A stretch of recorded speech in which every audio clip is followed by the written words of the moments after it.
Hi hello friends, ಎಲ್ಲರೂ ಹೇಗಿದ್ರೆ ಚೆನ್ನಾಗಿದ್ರೆ ಅನ್ಕೊಂಡಿನಿ. ಇವತ್ತೇನಪ್ಪ special ಅಂದ್ರೆ ಕ್ವಾಲಿಟಿ ಬಿರಿಯಾನಿ ಪಲಾವ್ ಮಸಾಲ ಯೂಸ್ ಮಾಡಿ ಇವತ್ತು ಪಲಾವ್ ಮಾಡತ್ತೀನಿ. ನೋಡಿ ಎಂಜಾಯ್ ಮಾಡ್ರಿ. ಇದು ಇವತ್ತಿ ನಿಮಗೆ ಇಂಗ್ರೀಡಿಯೆಂಟ್ ಏನೇನು ಯೂಸ್ ಮಾಡತ್ತೀನಿ ತೋರಿಸ್ತೀನಿ ನೋಡಿ. ಬಾಸುಮತಿ ರೈಸ್ ಐತಿ, ಆನಿಯನ್ ಐತಿ, ಪುದೀನ, ಕೊತ್ತಂಬರಿ, ಲಿಂಬೆ ಹಣ್ಣು, ಟಮಾಟಿ ಐತಿ, ಕ್ಯಾರೆಟ್ ಐತಿ, ಬೀನ್ಸ್ ಐತಿ, ಉಪ್ಪು ಐತಿ, ಆಲೂಗಡ್ಡೆ ಇಟ್ಟೇನಿ, ಮೊಸರು ಐತಿ, ಜಿಂಜರ್ ಗಾರ್ಲಿಕ್ ಪೇಸ್ಟ್ ಐತಿ, ಮತ್ತೆ ಎಣ್ಣೆ ತುಪ್ಪ ಎರಡೂ ಐತಿ. ಮೇಜರ್ ಕ್ವಾಲಿಟಿ ಬಿರಿಯಾನಿ ಪಲಾವ್ ಮಸಾಲಾನು ರೆಡಿ. ಸ್ವಲ್ಪ ಎಣ್ಣೆ ಮತ್ತು ತುಪ್ಪ ಹಾಕೊಳ್ಳೋಣ. ಸೊ ತುಪ್ಪ ಸೊ ನಾ ಇಂಗ್ರೀಡಿಯೆಂಟ್ ಒಳಗೆ ಒಂದೆರಡು ಮಿಸ್ ಮಾಡಿ ಚಕ್ಕೆ ಲವಂಗ ಏಲಕ್ಕಿ ತೊಗೊಂಡಿನಿ ಫಸ್ಟ್. ನೆಕ್ಸ್ಟ್ ಪುದೀನ ಬಿರಿಯಾನಿ ಎಲ್ಲಿನೂ ತೋರಿಸಿದ್ದಲ್ಲ ಇದನ್ನ ಹಾಕೊಳತ್ತೀನಿ. ಖಾರಕ್ಕೆ ಮೆಣಸಿನ್ಕಾಯಿ ಹಾಕೊಳ್ಳೋಣ. ಆನಿಯನ್ ಗೋಲ್ಡನ್ ಬ್ರೌನ್ ಬರೋ ಸಂಬಂಧ ನಾ ಸ್ವಲ್ಪ ಉಪ್ಪು ಹಾಕೊತೀನಿ. ಗಾರ್ಲಿಕ್ ಪೇಸ್ಟ್ ಹಾಕೊಳತ್ತೀನಿ. ಗಾರ್ಲಿಕ್ ಪೇಸ್ಟ್ ಹಸಿ ವಾಸನೆ ಹೋದ ಕೂಡಲೇ ನಾವೇನು ಕಟಿಂಗ್ ಮಾಡಿ ಇಟ್ಕೊಂಡಿದ್ವಲ್ಲ ವೆಜ್ಜೀಸ್ ಅದು ಹಾಕೊಳ್ಳೋಣ. ಸ್ವಲ್ಪ ತಿನ್ನೋ ಮುಂದೆ ಕ್ರಂಚಿಯಾಗಿ ಇರುತ್ತೆ. ಇದನ್ನು ಚಲೋ ಒಂದು ಹಾಫ್ ಬಾಯ್ಲ್ ಆಗೋಷ್ಟು ಮಿಕ್ಸ್ ಮಾಡ್ಕೊಂಡು ಫ್ರೈ ಮಾಡ್ಕೊಂಡು ಮೊಸರು 2 ಟೇಬಲ್ ಸ್ಪೂನ್ ಇನ್ನು ಒಂದು ಟೊಮೆಟೊ ಕಟ್ ಮಾಡಿ ಇಟ್ಟಿದ್ದಲ್ಲ ಅದು ಹಾಕ್ಕೊತೀನಿ.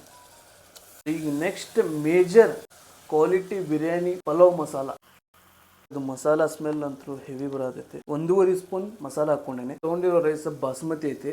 10-15 ನಿಮಿಷ ಬಿಫೋರ್ ನಾನು ಇದನ್ನು ಸೋಕ್ ಮಾಡಿಟ್ಟಿದ್ದೆ. ನೀರು ಹಾಕಿ ರೈಸ್ ಹಾಕಿದ್ರೆ ಬೇರೆ ಥರ ಇರ್ತೈತಿ. ನಾನು ಮಸಾಲೆ ಒಳಗೆ ಫಸ್ಟ್ ಅದನ್ನು ಮಿಕ್ಸ್ ಮಾಡ್ಕೊತೀನಿ. ಸೊ ಇನ್ಹಾನ್ಸ್ ಆಗುತ್ತೆ ರೈಸಿನ ಫ್ಲೇವರ್ ಮತ್ತು ಮಸಾಲೆ. ಪೂಲ್ ಒಳಗೆ ನಾನು 1 ಕಪ್ ರೈಸ್ ತೊಗೊಂಡಿದ್ದೆ. ಸೊ ಇದ್ರದ್ದು 1.5 ಕಪ್ ನೀರನ್ನ ಹಾಕ್ಕೊತೀನಿ. ರುಚಿಗೆ ತಕ್ಕಷ್ಟು ಉಪ್ಪು. ಸೊ ರುಚಿಗೆ ತಕ್ಕಷ್ಟು ಉಪ್ಪು ಆಮೇಲೆ ಲಿಂಬೆಹಣ್ಣು ಹಿಂಡ್ಕೊಳ್ಳೋಣ. ಸ್ವಲ್ಪ ಹುಳಿ ಅಂಶ ಇರಲಿ. ಮೇನ್ಲಿ ಉಪ್ಪು ಹೆಂಗೆ ನೋಡ್ಬೇಕು ಅನ್ನೋದು ಹೇಳ್ತೀನಿ ನಿಮಗೆ. ಉಪ್ಪು ಅಂತೂ ಪರ್ಫೆಕ್ಟ್ ಐತಿ. ಉಪ್ಪು ನಿಮಗೆ ಇಲ್ಲಿ ಕುಡಿಯೋ ಮುಂದೆ ನಿಮಗೆ ಒಂದು ಪಿಂಚ್ ಜಾಸ್ತಿ ಇದ್ದಾಗ ನಿಮಗೆ ಅನ್ನಿಸ್ಬೇಕಾ.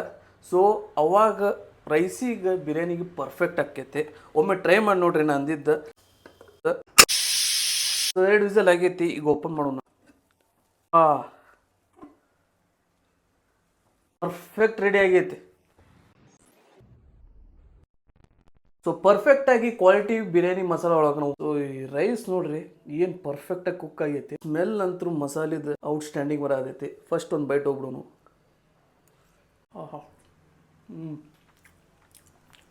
ಮಸಾಲದ ಅರೋಮ ಅಂತೂ ಅನ್ನ ಹೋಗ್ತೈತಿ. ಸೊ ನೆಕ್ಸ್ಟ್ ಮೊಸರು ಚಟ್ನಿ ಮಾಡ್ಕೊಂಡಿನಿ. ಅದ್ರ ಜೊತೆ ಒಂದು ಬೈಟ್ ಹೋಗ್ಬಿಡೋನು.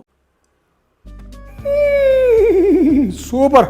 ಸೊ ನೀವು ಕ್ವಾಲಿಟಿ ಬಿರಿಯಾನಿ ಮಸಾಲ ತೊಗೊಂಡು ಟ್ರೈ ಮಾಡಿರಿ. ಇದು ನಿಮಗೆ ಅಮೆಝಾನ್ದಾಗೂ ಸಿಗುತ್ತೆ. ತೊಗೊಂಡು ಟ್ರೈ ಮಾಡಿ ಹೆಂಗಿತ್ತು ಅಂತ ಹೇಳ್ರಿ. ಈ ವಿಡಿಯೋ ಇಷ್ಟ ಆಗಿತ್ತು ಅಂದ್ರೆ ಒಂದು ಲೈಕ್ ಶೇರ್ ಹಂಗ ಮಿಸ್ಟರ್ ಫುಡಿನ ಫಾಲೋ ಮಾಡ್ಕೊರಿ. ಇನ್ನೊಂದು ಹೊಸ ವಿಡಿಯೋದಾಗ ಸಿಗೋಣ. ಅಲ್ಲಿ ಮಟ್ಟ ಬಾಯ್.